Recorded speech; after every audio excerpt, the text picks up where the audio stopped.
E aí pessoal, tudo bem com vocês? Aqui é o professor Antônio para mais uma aula de Geografia, beleza? Então essa semana a gente vai conversar um pouco sobre a população brasileira, né? Quais são os principais aspectos, as principais características, como a população está distribuída no território brasileiro, tá bom? Bem rapidamente a gente vai fazer um resumo aqui para não se alongar demais. Então olha só, atualmente o Brasil possui a quinta maior população do mundo, pessoal, ficando atrás apenas de países como a China, a Índia, Estados Unidos e a Indonésia. Então o Brasil realmente é um país de extensão territorial bastante grande, né? É o quinto também país em extensão territorial e em população também tem uma população razoavelmente grande, né? Em comparação aos países mais populosos, a população do Brasil não é tão grande assim, né? Por exemplo, a China tem 1 bilhão e 300 milhões de habitantes. A Índia também está na faixa de 1 bilhão de habitantes, né? E o terceiro país já é os Estados Unidos aí com 300 milhões de habitantes. O Brasil atualmente possui cerca de 210 milhões de habitantes, tá? Então é bastante gente, né? Porém não chega ao nível de países asiáticos aí, tá? Então basicamente a gente tem a pirâmide etária brasileira. O que é uma pirâmide etária? É um gráfico que demonstra quais as faixas etárias, né, o que uma faixa etária é. Por exemplo, a faixa etária de 0 a 4 anos, de 5 a 10 anos, de 11 a 14 anos, até chegar a 100 anos ou mais, né? E também a nível de homens e mulheres de gênero, né? Como é que está dividida a população brasileira. Então, a maioria da população brasileira hoje ela é uma população feminina, cerca de 51% da população brasileira é feminina, né? E falando de faixa etária, a gente tem as maiores contribuições da faixa etária aí, é a faixa etária entre 25 e 40 anos. Então, a população brasileira ainda é uma população jovem, tá? Por que eu falei ainda é? Porque o Brasil atravessa um processo chamado de transição demográfica. Isso é uma característica e um fenômeno, digamos assim, demográfico que praticamente todos os países do mundo enfrentam. Os países da Europa já passaram por esse processo que a gente chama de transição demográfica. O que é a transição demográfica? Né? É um processo onde a população ela vem crescendo, né? E aí ela começa esse ritmo de crescimento começa a diminuir até, por exemplo, alguns países da Europa já tem um crescimento zero, tá? A população cresce zero. Então, como é que a população cresce? Nível de imigração, nascimentos e número de mortalidade, né? Então, no Brasil, o que mais contribui para a formação da população são os nascimentos, menos o número de óbitos, tá?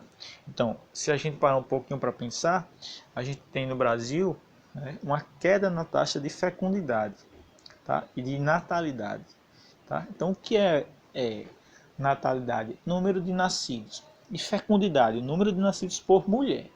Então, no Brasil, até a década de 1960, em média, as mulheres tinham 6 filhos.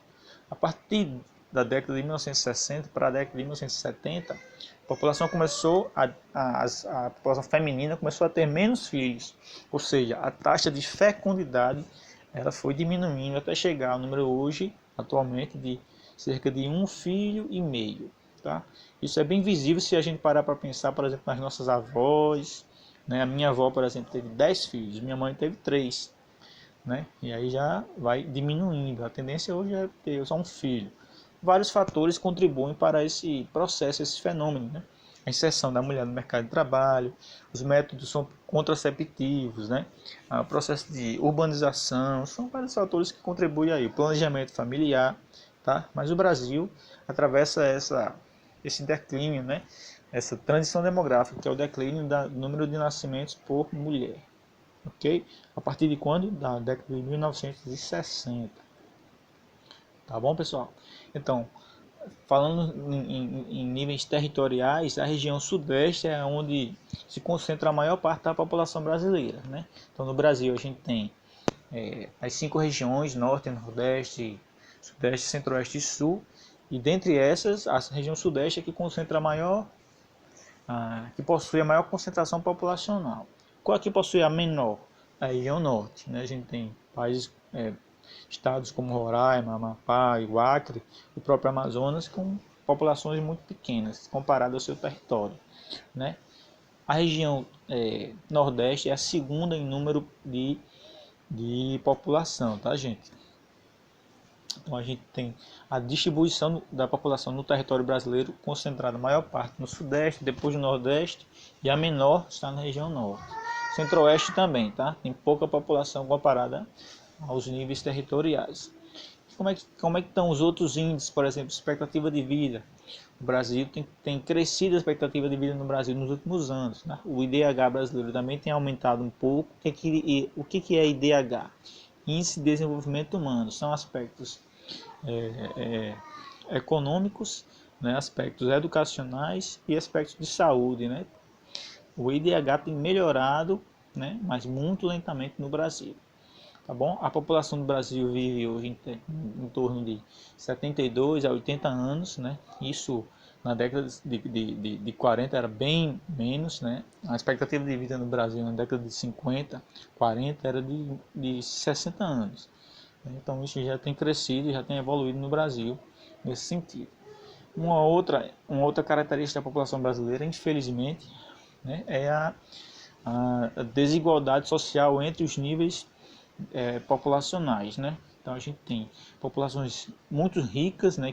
Que famílias ricas que detêm boa parte de tudo que é produzido, da riqueza que é produzida no Brasil, e um grande e extenso número de famílias que vivem na linha da pobreza, né? Então a gente tem na mesma cidade, digamos assim, no mesmo lugar, estratos, digamos assim, né? Sociais, né?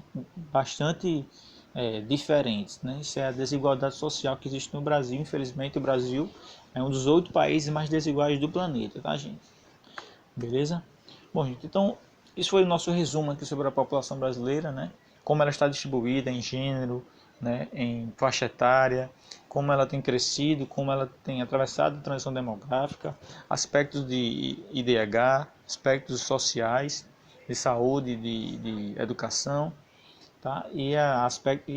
Por fim a gente falou sobre a desigualdade. Gente, então é isso, tá? Dá uma lidazinha no material impresso para vocês, tem algumas figuras, alguns mapas interessantes. Depois não esquece de responder as questões do questionário.